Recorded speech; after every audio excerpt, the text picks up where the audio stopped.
युद्ध की बात करें तो बारूदी भूचाल सिर्फ यूक्रेन की राजधानी कीव में ही नहीं बल्कि इजरायल में भी देखने को मिला, जहां हिजबुल्लाह ने ताबड़तोड़ रॉकेट और मिसाइलों से हमले किए। उत्तरी इजरायल के करीब 80% हिस्से को उसने राख कर दिया।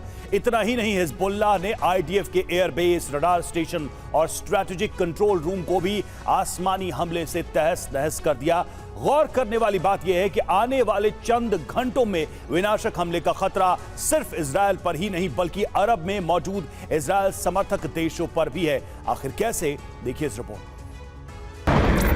60 से ज्यादा मिसाइलें,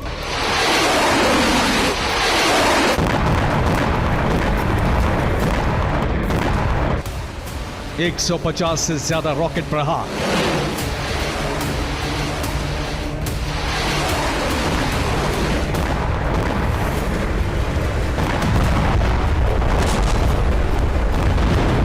सत्तर से ज्यादा कामिकाज़े ड्रोन विस्फोट,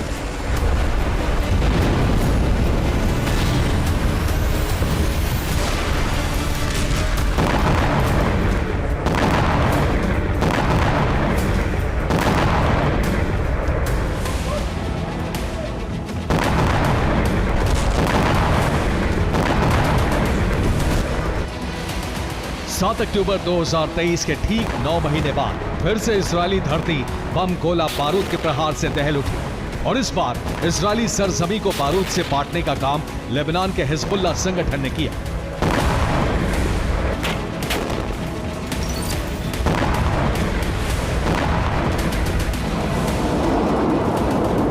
गौर करने वाली बात यह है कि हिज्ब लड़ाकों का हमला इतना भीषण था जिसे रोकने में इजरायली डिफेंस तक नाकाम हो गया।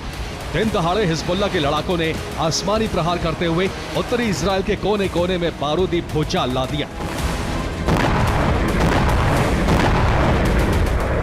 आपको बता दें कि हिजबुल्लाह ने उत्तरी इजरायल पर नॉन स्टॉप मिसाइल, रॉकेट और ड्रोन दागे।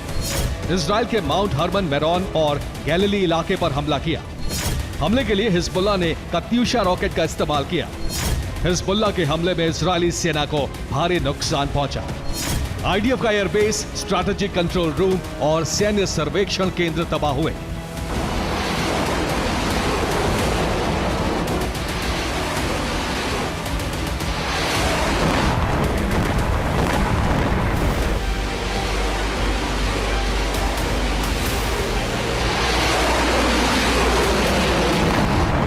कत्यूशा रॉकेट लॉन्चर, जिसका इस्तेमाल हिजबुल्लाह ने इजरायल को दहलाने के लिए किया, दरअसल वो मेड इन रशिया है। सोवियत दौर में इसे तैयार किया गया था। मुमकिन है वाया ईरान ये रॉकेट लॉन्चर हिजबुल्लाह को मिला होगा और इसी विनाशक की मदद से हिजबुल्लाह ने उत्तरी इजरायल के कई इलाकों को तहस नहस कर दिया।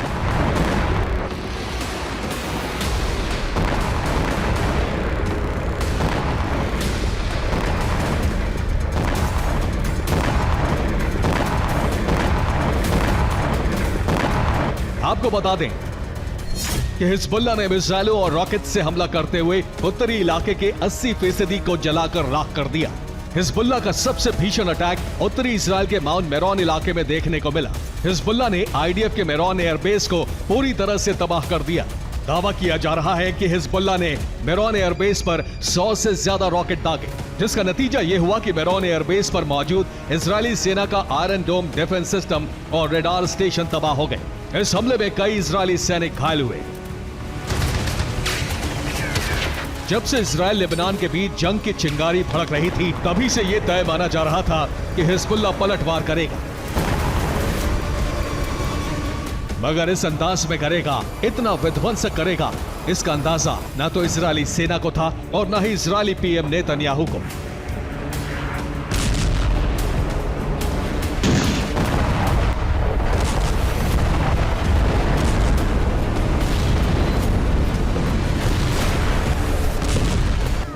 लेकिन इजरायल को दहलाने का काम सिर्फ हिजबुल्लाह ने ही नहीं किया, बल्कि यमन के हूती लड़ाकों ने भी दक्षिणी इजरायल के इलाके में ड्रोन स्ट्राइक की।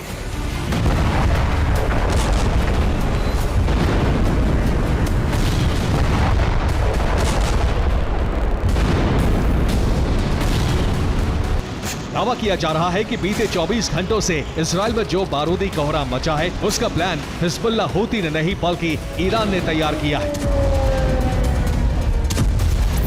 दरअसल जैसे ही ईरान में राष्ट्रपति चुनाव का फैसला आया, उसी के साथ अरब में ईरान ने इजरायल के खिलाफ बारूदी चक्रव्यूह तैयार कर लिया।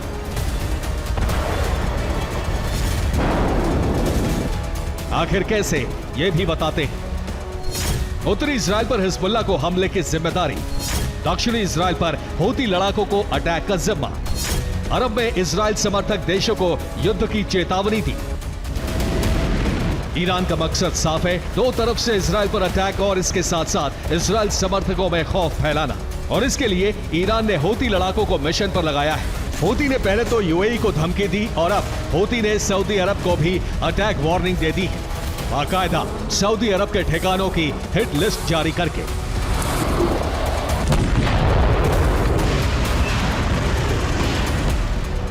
मतलब ये कि अरब में महाजंग की बिसात बिछ चुकी है, ईरान ने अपने मोहरे चल दिए हैं। अब ये देखना होगा कि ईरान के बारूदी चक्रव्यूह को इजरायल कैसे तोड़ता है, कैसे ईरानी प्रॉक्सी के हमलों का इंतकाम लेता है।